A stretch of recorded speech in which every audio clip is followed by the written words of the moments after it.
Sprout now serves about 1,000 clients. And I have heard before that if the first 100 really matter and they're really going to dictate how fast you scale after that, have you found the same thing to be true? And in hindsight now, looking back, do you think you had the correct 100 for scaling? Would you do anything differently? In the early days, it was like me doing a lot of things. And like in the very, very early days, like first 50 clients, I was the one selling, I was the one implementing, I was the one doing customer success, most especially those three.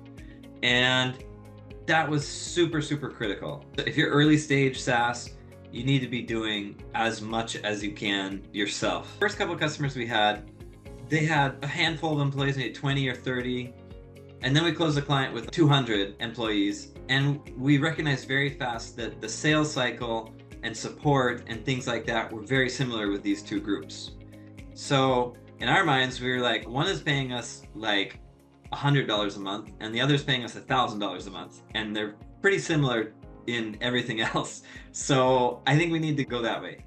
So that was things like that you grasp really quickly when you're doing everything yourself.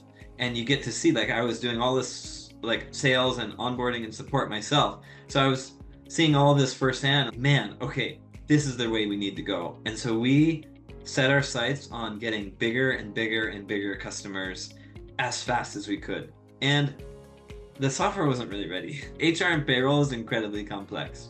And so what happened is it acted as a forcing function. So when we closed an account with a client with 1,000 employees, it was like all this stuff broke in our, not just our software, but in our implementation, in our support side. Like we weren't just ready to handle onboarding and supporting a client that big, but we had closed it, so we had to do it. And my co-founder and I were in meetings with our first proper enterprise customer every single week, just trying to make things work. We got so much learning from that. All of a sudden, these like 100, 200, 400 person companies were pretty easy for us.